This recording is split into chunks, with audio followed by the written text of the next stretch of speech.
It's done. I did it. I finally bought a robot lawnmower.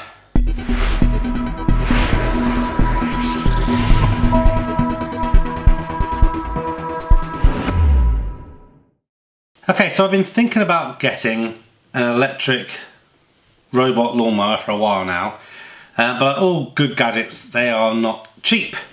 But a couple of weekends ago, after spending nearly an hour and a half mowing the back lawn, I decided enough is enough. I was going to buy one of the damn things. So I looked on Amazon, and this is the Flymo 1200R, and it had a couple £100 knocked off. I tried to buy one actually in one of the Prime, lightning sale deals. I think it's like £380. I missed out on it because I fell asleep.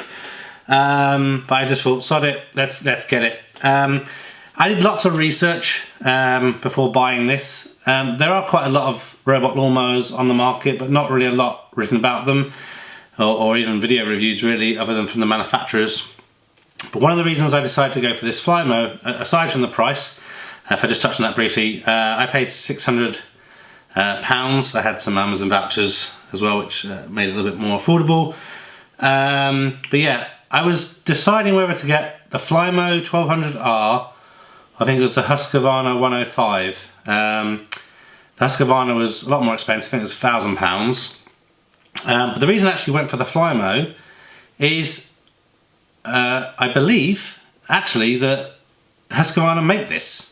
So I figured I'm getting the reliability of the Husqvarna and the Flymo brand. It's well known in the UK.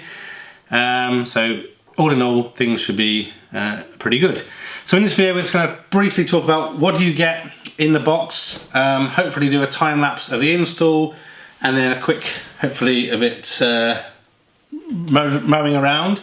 And then we'll come back, in a few weeks' time and see how I'm getting on with it. So the actual lawnmower itself is pretty light, all things being equal. This is the dock, so this thing can live outside all year round, as can the robot mower itself, but they do recommend you put it in over winter. So this obviously needs permanent power, and you run the sensor cables or the boundary cables around your garden so it knows where not to go. There's an emergency stop button here, so if you feel you need to press it, you can. Under here we have the knob adjuster to adjust the height of the cut.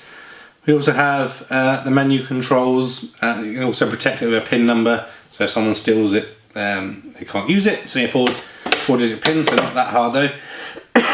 Excuse me. There are bumper sensors, so as you can see here, there's a slight piece of movement, so if it bumps into a tree or a child or a pet, it will go a different way. Underneath, as we can see here, these are the 3 cutting blades which do the cutting, and you'll notice there's no box to empty. If you look on the back here, I said no box, there isn't on and off switch for the device. And the reason there's no... Oh, that's interesting. The reason there's no box is basically it self-mulches. It cuts it up into such fine blades of grass that it just leaves that behind, which is actually better for your lawn. So really you should get a better lawn as a result of this. It cuts on a program, so you can have it cut every day, any time in the day, or certain times, or only every other day, or what have you. I haven't decided exactly how I'm going to use it. Probably leave it as default to start off with. But yeah, I think it's going to be interesting. Like I said, it's waterproof, so even if it's raining, it's still going to go out and mow. So in the box, what do you get? Obviously you get the docking station, you get the mower itself, you get a few bags of these spikes. These are for when you run the boundary cable, you need to obviously spike it in so that the cable's not flapping around all over the place. You get a hefty manual, so 73 pages of manual goodness in there. Because of the cost, and I've not used one of these before, I will read the manual. At least start reading the manual anyway. And I think just in terms of, if you're familiar with robot vacuum cleaners, I would say this is the equivalent of a Roomba in terms of the method it does its cutting. So, excuse me, so the Neatos that I've covered before, you see that that's a device that obviously goes up and down. You can get stripes as a result of it. The Roomba has that chaotic algorithm where it's just traveling all over the place. And this is the same. So you're not going to get lines or stripes on your lawn. But it's going to be kind of more like, I guess, a bowling green lawn. So it's going to cut all over, and eventually it will cut everything. Obviously it can't do the corners or right up against the border, so you still need a trimmer. That's kind of the method it uses for cutting. Basic, I guess, quick start guide of how you get up and running. Here is the power supply. As you can see on here, it's a Husqvarna. There's a Husqvarna logo on there. So this, of course, is waterproof. So you can mount this to the wall. So I have an outside plug already, so I'm going to obviously connect this in there, mount this to the wall, and then run the cables on there, which is awesome. And then in here, finally, we have the cables. So in here we get a few things, confirmation of all the parts and components that should be in there, and their supposed weight, little pin code, alarm badge that you can stick on somewhere to say you have your alarm code, some cable markers. So I guess as you're marking up the boundary, I think make sure you're using the right cable markers. If you don't want to read the manual, there's a DVD guide to get you up and running as well, which is handy. In here are 3 plastic screw bolts, or yeah, they are plastic. This is for securing the base unit to the grass. That's one thing that's I know already from even not reading the manual. This docking station has to live on the grass. You can't put it somewhere else, and means that you want to have it kind of trundle onto some stones or something. It needs to live on the grass. This is the power cable from the power unit to the back of the docking station. In here are some snap locks and some joiners for the cable. So these are also made by Husqvarna. I bought another 10 of these as spares. So obviously if you ever cut through the cable, you need to repair it. So like I said, all this Husqvarna stuff already, and it's at the flying low prices. So you use this, basically at one point of the boundary wire, you have to join it and connect it to a guide wire. And then this is basically a connector where you can plug 3 cables in, connect it all to one. Here we have a spare set of blades. This is actually nice and surprising. I wasn't expecting to have any spare set of blades. I bought another set of 10 spares, I think. So that should keep me going for a while. I have read it online, people just resharpen them, so that's also an option as well. But what looks like some spare screws in case something falls off. And then here we have 150 meters over the boundary wire. So this is the wire that we're going to run around the garden to set our boundary. So that's it, pretty much. I'm really excited about never having to mow the sodding lawn ever again.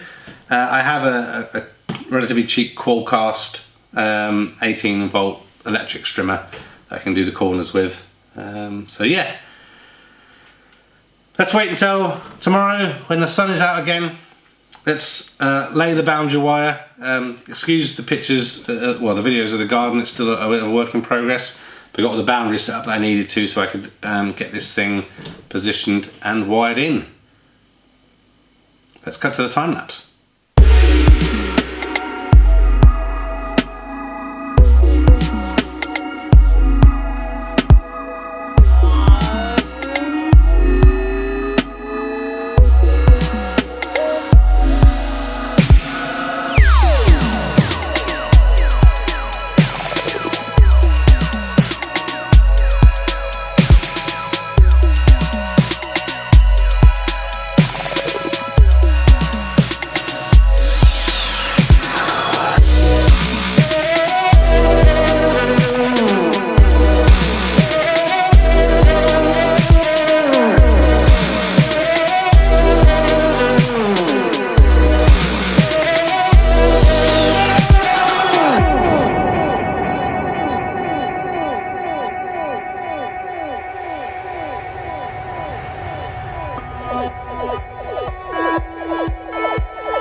So, day's hard work done.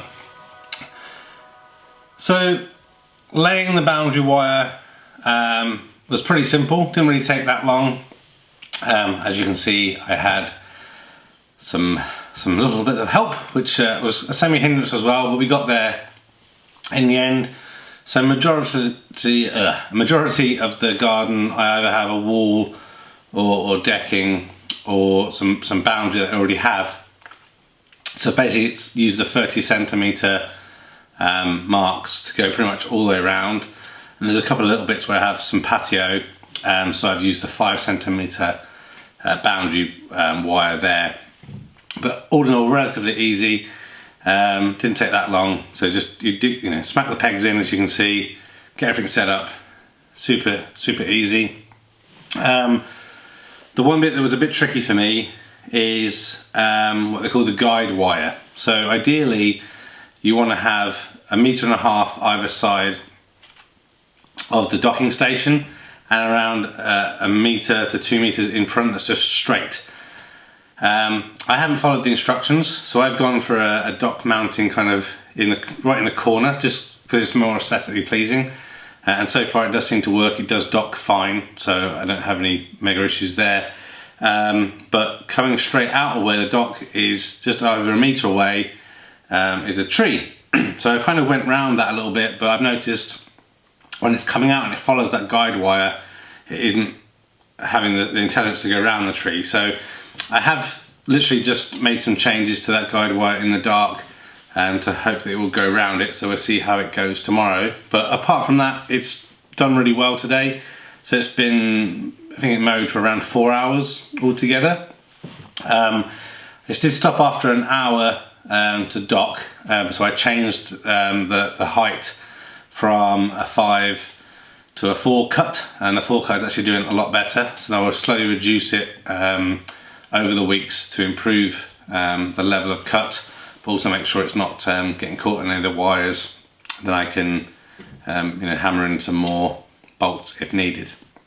So I'm really happy with it so far. Obviously it's day one, so really the key to this, and if it's worth the money, will be shown in a month or so. So please come back and check out, I guess, a small update video on how things are in the future, and I'll obviously do another shot of the lawn. Hopefully the lawn condition will improve as well with the mulching capacity. I'm not a gardener, hence obviously having a robot lawnmower, so definitely not an expert on this.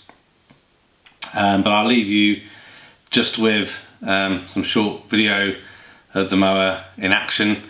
I think the last thing I should mention is with that guide wire, you do have to cut into the boundary wire kind of diagonally opposite where the base station is. So especially if you have a more tricky garden layout. Mine's pretty simple, so I just went past the decking, which is a non-line of sight area, and just kind of curved it in, and then you cut into the boundary wire and use one of these triple grease filled snap locks. Works really well, no issues. I didn't have any wiring problems or faults straight away. As soon as I wired everything up, the base station went green, everything docked and worked fine. Looking forward to see how this works when it cuts in the rain. I think the only thing that I wouldn't say I don't like about it, it's just obviously a part of the fact that it has that water resistance, is you can't see the screen obviously when it's operating because the waterproof cover is down, so you can't really see how much battery's left or whatever. But the whole idea of these things are that you don't have to worry about it. It just does it all itself. It cuts, it docks and everything.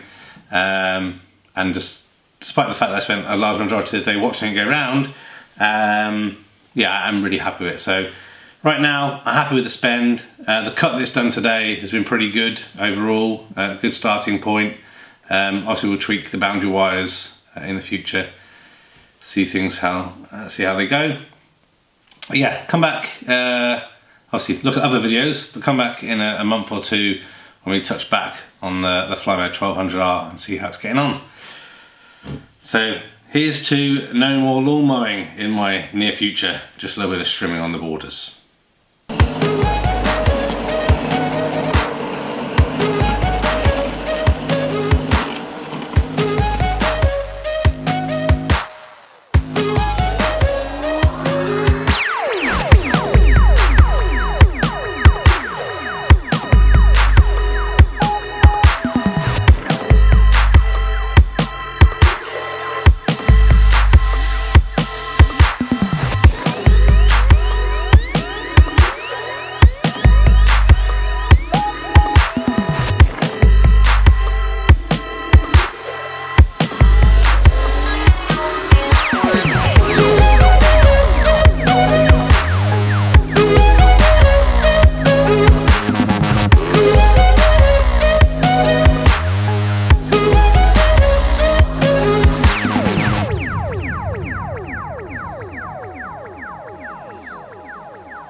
Thanks for watching this video. A thumbs up would be really appreciated. If you're interested in other geek type videos, please consider subscribing to Spectrum Geeks. Why not also follow us on Facebook, Instagram and Twitter. And before you leave, why don't you check out one of these other videos that may be of interest. Thanks again for watching.